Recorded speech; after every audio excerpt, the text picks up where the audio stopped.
All right. If you are here, I want to just say thank you. I know you have probably consumed a lot of different videos and free trainings and guides. You probably paid for help. I'm not trying to waste your time. I do believe this is valuable information. And if you do too, definitely hit that subscribe button at one point in time. Leave a comment. Reach out to me if you need any assistance. Of course, this is the Coaching You YouTube channel. And we do focus on real estate agent training, and we provide one-on-one coaching and ongoing support to maximize your business as a real estate agent, or if you're a broker.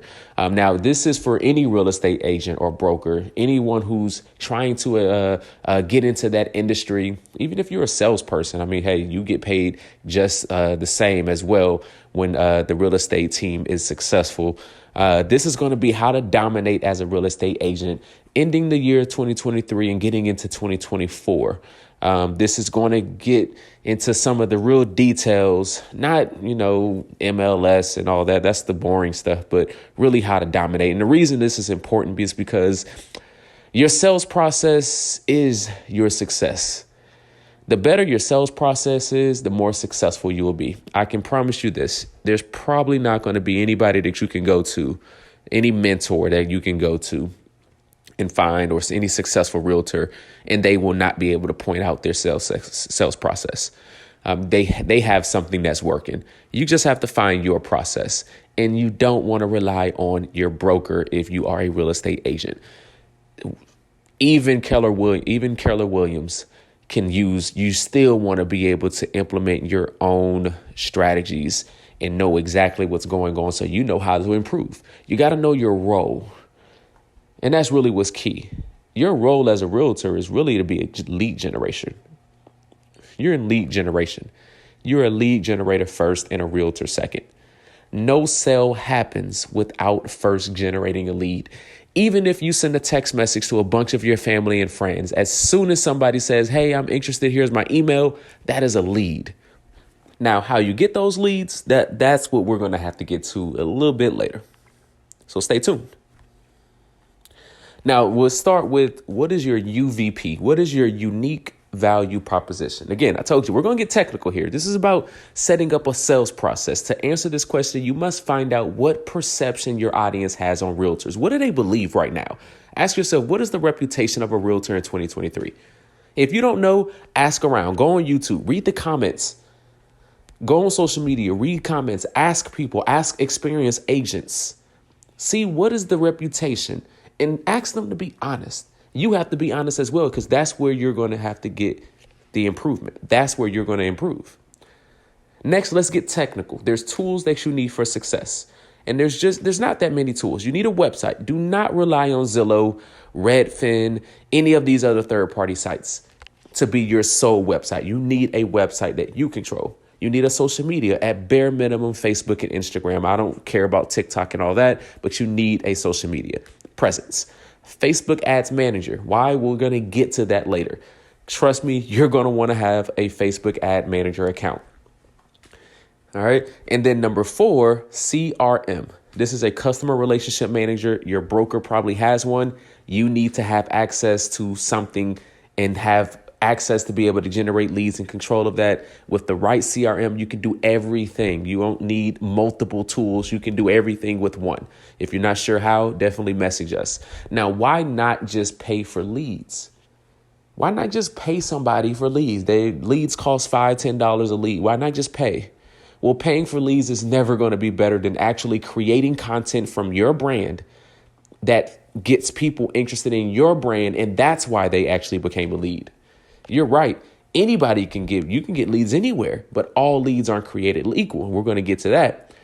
You need to understand what kind of leads that you need. You need qualified, informed leads. Those who are engaging with you, your brand, your business. All of this matters when it comes to repeat success. All leads are not created equal. What they know before they become a lead will encourage what they do once they become a lead. It also will encourage what they do if they become a customer. One of the biggest things real estate agents have to do is to not wait for their audience to already become a buyer or seller. Once they say I'm a buyer or a seller, it's already too late. By then, your chances of becoming their agent become much less. There's a whole lot that happens before that. Prospecting is the act of identifying and qualifying potential customers for your business. So when you think about prospecting goals, the obvious goal is to generate as many qualified leads as you can and as fast as you can. Prospecting, lead generation, that's what you are as a realtor. And to do this effectively and efficiently, you need to understand there's not just one type of buyer and seller, there's multiple types. You got the traditional sellers and buyers who just, I just want to buy a home. I just want to sell. They don't really have any other motive outside of that. They just want to be an owner. They just want to, switch a different house. They just want to sell. They don't really have any other motivation. You got first-time home buyers. The messaging changes when you're marketing to a first-time home buyer versus traditional sellers and buyers. You also have move-up buyers and sellers, those who are looking to improve where they stay. You have relocation sellers and buyers. You have downsizing sellers and buyers. If you don't understand the different types, and there's 10, there may even be more, but there's at least 10, then your messaging will not be personalized to them. Everybody's marketing to the same leads. I know you don't want to hear it, but everybody's marketing to the same leads. Even your family and friends are getting marketed to by somebody else. So what can you do to be different? You can start by segmenting and differentiating the different leads. They're not all the same. This is just more leads. You got for sale by owner. We got investment sellers. You got buyers. You got builder, developer sellers and buyers. You got estate sales. You got to break it down. Now, once you understand the different buyers and sellers, how do you reach your audience? How do you reach them? There's different ways to reach your audience. There's an easy way. There's a slow way. So there's the slow way. Let's start there. The slow way is going to include waiting for leads to be generated by your broker. That's not something you really control. Of course, if you have a hot broker that's just giving you all kind of great leads, that's different. But that's the slow way. Telling family and friends. This is, again, the slower way. Just telling your family and friends, waiting for leads to come to you, and posting on social media. Oh, this is a beautiful home. Posting standstill pictures. Hey, message me, DM me. That can work, but that's the slow way. The faster way, that doesn't mean you're not going to do all the above, but the faster way is to do all the above and implement Facebook ads. That's the faster way. And of course, you're going to ask, why Facebook ads? And of course, Facebook ads means you have to spend some money, but that's okay. Facebook ads is simply this: audience targeting. It's that simple. Don't overcomplicate why you should use Facebook ads. It's hard to just post content to your feed and get the audience to see and respond to it.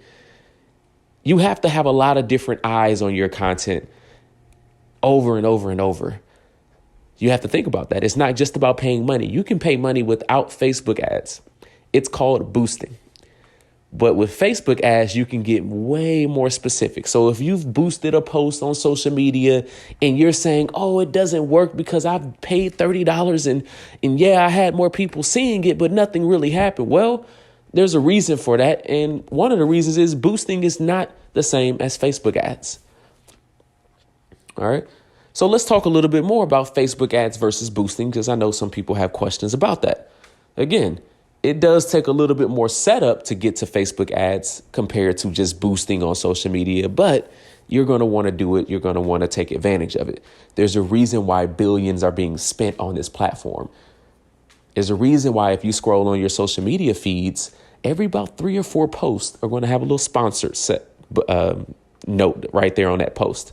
The reason is there's a lot of people spending money for it because they don't want to just rely on posting on their feed. Now, when talking about the difference between Facebook ad and boosting, for an example, with social media boosting, you can target people with interest in real estate. With Facebook ads, you can leverage the platform's advanced targeting capabilities to reach a more specific audience. For instance, you can target individuals who have shown interest in real estate, home buying, or specific neighborhoods, or even specific neighborhoods within your target area. You can also target people who are likely to move or have recently been moved. Now, another thing you can't do as in depth when it comes to Facebook ads versus boosting is in Facebook ads, you can retarget and you can get really granular on who you're retargeting. You can retarget off video views, clicks, and all kinds of engagement. Boosting, you can't do as much. Now, when it comes to why do prospects become leads? So now you know your targeted audience, you know how to reach them, but why do they even become a lead? Just because you're targeting them doesn't mean they'll become a lead, and all leads are not created equal. To get a prospect, which is someone who has not given you their information, to give you their contact information, you need to give them something of value. And you probably heard the term lead magnet. This is where you offer something free that's valuable to your audience. Obviously, the more value, the more likely that they're going to actually accept it and give you their information. What to do once they become a lead is just as important. A lead, congratulations. You should always be happy about generating a lead. It takes a lot of time. It takes money. It takes effort to do so. And it's the lifeblood of your business, essentially. Every second counts once you get a lead. Once they say, okay, here's my information, you're on the clock. The faster you move, the faster you communicate, the faster you give them what they're looking for, the better your chances are of them turning from a prospect to a lead, from a lead to a customer, from a customer to an advocate. So you got to make sure that you communicate the right way. You need 3 types of email campaigns. If you have not talked about email campaigns with your broker, if you have not developed these email campaigns to send automatically to your audience, you need 3: informational/educational. You need a sales email, and you need a loyalty and /advocacy email. You need all 3 of these: informational, sales, loyalty. These need to be sending on repeat every day. Not the same emails, but every day, different kinds of emails sending to your audience. Now, how do you win the appointment? Because that's what you're doing all this for, right? You're engaging with these individuals, trying to get them to schedule an appointment, and they're hesitant because they're not ready to do that yet. You have to convince them. You have to show them why they should do it. So you should be really excited about this moment, all right? You should be really excited. There's a way to win this appointment. It's a during, there's before, there's during, and then there's after. Before, you got to be prepared. We talked about the different types of home buyers and sellers. You need to put together a comprehensive listing presentation. If you don't have one, we create that with our services as well. This helps build confidence. Now, during, let's talk about appearance. How's your appearance? How's your wardrobe? How's your car? That matters. Are you a people person? Now, anytime you're in a transactional relationship, the environment is naturally tense because that person has to buy something or give you something. You know that you have to get them to do it or convince them in some way to do it. And if you don't, it's almost a wasted opportunity in a way. So it's already tense. So you got to be a really good people person. Now, after the presentation, after the appointment, it's just as important. You got to follow up. All right. You got to follow up that same day because it's fresh. You got to follow up again within 24 hours. And then again, you need to follow up. All right. Now, you're doing all this communicating, but what are you saying? What are you putting in those captions? What are you using in those voicemails? What are you putting in that presentation? What are you putting on your listings?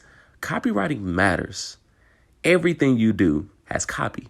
Lead magnet, social media, website, direct messaging, video, carousel. It all has copy. All of that matters. So when it comes to what you're using as far as your words to inspire action, copywriting is the ability and the act of creating and using written text with the purpose to persuade someone to take an action. All right. There's a reason why there's a term for this is because you got to take this seriously. You can't just write anything or say anything and expect your audience to do what you're asking them to do. In other words, copywriting is the language a business uses to engage potential customers and to communicate with them so they are satisfied over time. All right. And even more words, copy can appear everywhere. So it's time to focus on how you can improve it. You need to put some time in how you can improve it. Now, after the sale, you're not done. Remember back when we were talking about those campaigns, those email campaigns you need to send. The last one was loyalty and advocacy.